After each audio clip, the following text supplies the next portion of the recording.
this is Fred from Profile, and today I'm talking with Nick Virgilio from the great progressive rock band Big Big Train. How are you, Nick? Good, man. How are you? Thanks for Good, having me. thanks. Before I move on with questions, I just want to remind or educate those who don't know you as much as Profile does. You have two solo albums under your belt. You're still part of Spock's Beard. You shared drums on the album Calling All Stations from Genesis back in '97. You've played a huge role with bands such as Cosmograph, Frost, Mystery, Amaranth's Plight, Tears for Fears, Fate Warning, Dave Kersner, Jordan Rudess, Martin Orford, Mike Keneally, The Dreaming Street, The Fringe, UniQ, almost 5 years with the Cirque du Soleil, and many more not mentioned here. Since 2010, you're the full-time drummer from Big Big Train. So do you ever take breaks? Yeah, because not all that stuff is working constantly. It sounds like a lot, but it's what you do as a working musician, just trying to keep the lights on and all that kind of stuff. I've been blessed. I've done some really cool things, so I have no complaints. Well, this is an amazing career for sure. Thank Talking about Big Big Train, you guys just about to release a brand new album titled Grand Tour, which is Big Big Train's 12th, I think, studio album. It is set to be released on May 17th. Can you please describe briefly like the concept of the album? Well, the concept it's based around, the initial concept was based around back in the 1800s, early 1800s, younger kids from England kids that had money, obviously, would take off and go basically touring around Europe to broaden their mind and learn about new cultures and that kind of stuff. And they called it the Grand Tour. And that's kind of where the idea came from. And then we sort of took our take on that. Nice. Yeah. Who took part, because it's a big band, who took part of, the writing of the songs, the lyrics, the music? The main two writers are Greg Spotton, our bass player, and David Longden, our singer. They write quite a bit, but I have 3 tracks on this. My first writing for Big Big Train. So I have 3 songs on this new record. One's an instrumental called Pantheon, and the other one is called Novum Orm, the very first track where I did some of the programming and music for that, and then the new single that just got released on Spotify called Theodora in Green and Gold. Love it. That's completely my song, but David wrote the melody and Greg wrote the lyrics. Wow. And so then it depends on who does what for the other songs. Like I think Alive is David's track, Ariel is David's track, Roman Stone is Greg's. It just depends on who does what. Ricard and Rachel, our violinist and other guitar player, wrote on the last record. So the band is sort of expanding as time goes on, as far as who's writing and stuff. Okay. Alive is also a single. You can, that was the first song released, yeah. Yeah, on YouTube. It's very, very nice. There's 8 musicians in the band coming from different countries, regions. Is this a challenge when it comes to time to write music in 2019? Like, can you explain a little bit about how you guys do it? Well, everybody's in the UK except for me and Ricard. Ricard's in Sweden and I'm in the States. So it's not the best scenario, of course, but we send demos online basically, and parts of songs or ideas, and we just sort of send stuff back and forth, and that's how it's been working for a while now. So it'd be great if we could all be in the same room. It just hasn't happened that way yet. Yeah. So it is different back in the days, like in the 80s. Yeah, you couldn't do things. Yeah, you couldn't do things remotely like you can now. Yeah. Where does Grand Tour stacks up with Big Big Train's discography? Like any big notable changes or evolution or similarities? Well, it's similar in the fact it's us. So it has that sound. You could tell the band is progressing a little bit and stretching our wings. Just as far as the sound and the textures are concerned. there's still plenty of prog on this record for sure. I mean, there's a couple of, really long songs and all kinds of times, typical Big Train stuff. But the sound, the vibe, we've been doing it a long time together now. So we have a vibe together as a group because we've been together for, over 10 years. Yeah. And so we've really we've gelled together as a team. And I think it's one of the best records we've ever done. Super. Andy Poole, the founder of Big Train, is no longer with the band, or at least like he's not taking part of Grand Tour.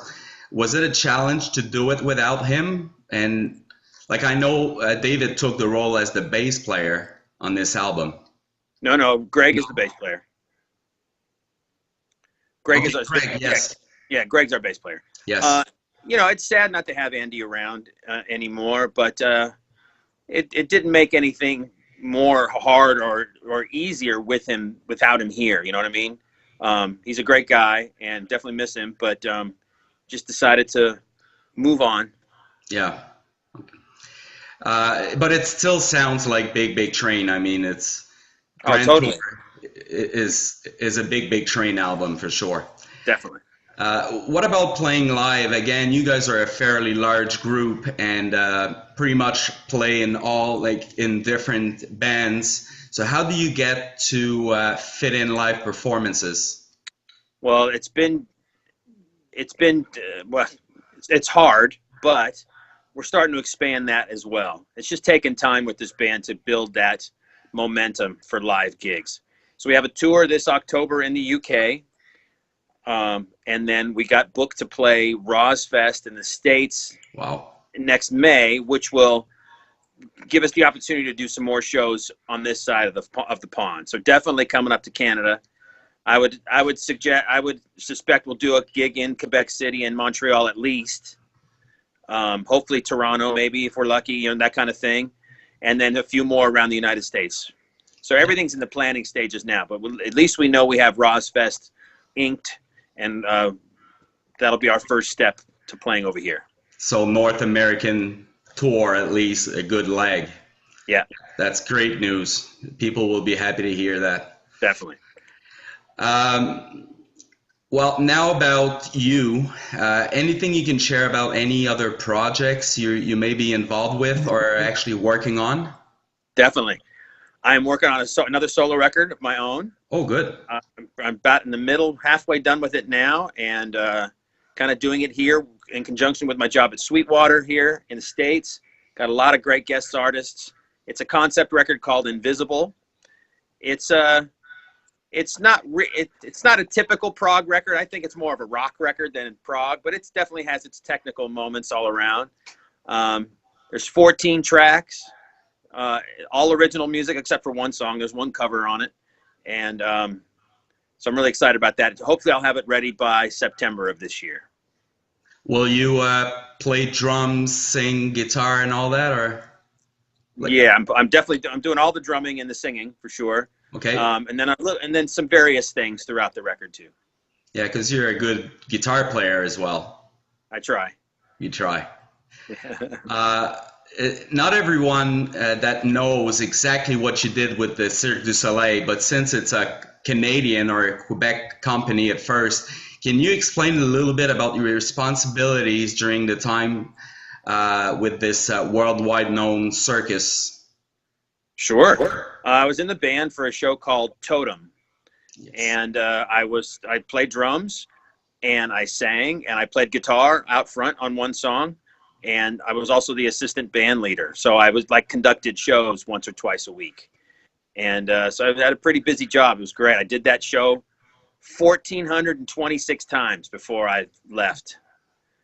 Yeah. Wow. But it was an amazing experience. It was great for my family. Got to tour around, saw a lot of the world with that company, lived in Canada, all over the country of Canada, lived in Europe, saw a lot of the states that we had never seen before. It was a beautiful thing. Did you actually move to certain cities and then start touring in the area? No. We were in each city for about 3 months. So they set up the tent, and we performed at this one spot for the whole run of that town. And then we picked up and moved to the next city. So it's a different sort of thing. You got to live in each city, for a good amount of time to sort of get to know the town. And you weren't there just for a day or two. We were there for a good amount of time. Okay. So then you rented an apartment for that period of time. Exactly. Nice. It's a fairly quick interview, but before I let you go, I have a few more questions that only require one-word answers. Okay. So if you don't want to answer, you just say pass. Okay. Who's your favorite drummer of all time? Phil Collins. Phil Collins. If there was one artist, dead or alive, you'd love to play with, who would that be? Matthew Bellamy. Oh, nice. The song you wish you had written. Oh God, that's pass. I don't know. How about That's an easy one. That's an easy one. How about wish I had written? How about Yesterday by the Beatles? That's a good one. I know you won't like this one, but do you have a favorite track on Grand Tour, or at least one that you prefer playing? That you really enjoy playing? Well, we haven't played any of them live yet, so that's there's going to be some challenges for sure. Let's see. I don't know. I think Ariel's going to be pretty spectacular to play. What is the greatest venue you ever played? Ooh, that's a good one. Probably the Royal Albert Hall in London. It's pretty fantastic. With who? The Royal Albert Hall. Yeah, with what band did you play? With Cirque du Soleil. I was there for almost 6 months in that venue. Wow. It was amazing. There's been some other great ones for sure. The big soccer stadium in the middle of Paris with Tears for Fears was fantastic. Let's see. Geez, I don't know. The Beacon Theater in New York City. Wow. Gosh, some cool ones for sure. Yeah, that's great souvenirs. Yeah, for sure. Where are located the greatest Spock's Beards fan? I don't know. Where are they? They're all over. They're just spread out everywhere. But the greatest ones? I don't know. I get pass. You're gonna pass They're all great. Are you more into vinyl, CDs, or digital music? Well, just for ease right now, it's digital, but I love vinyl. You do, eh? Yeah. Well, you know Quebec quite well because you lived here for a while. Yeah. And like I was telling you before the interview, I reminded you about the liquor store that you actually told me where it was in my own city. How would you score out of 10 a poutine? Oh God, I'm not into it. Poutine is just like it's like a 3. 3. Which is sacrilegious to all of my fine Canadian friends. Believe me, my family loves it. It's okay.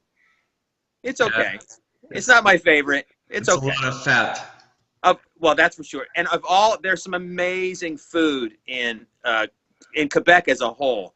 Quebec City, fantastic. The market in Montreal. Oh my God, what a great food city Montreal is. So it's So poutine wasn't the highest thing on the list for me. Well, it's a 3. 3 is a 3. Well, thank you very much for accepting the invite. Just saying that there is good chances that you guys will be playing North America sometimes, in the near future. I'm sure it's going to make a lot of people's very happy. Yeah. So thanks very much, and Quebec loves you, Guy, for sure. Quebec. And wish you a great success with Grand Tour. Thank you, brother. Hey, take care, sir. All right, man. Ciao.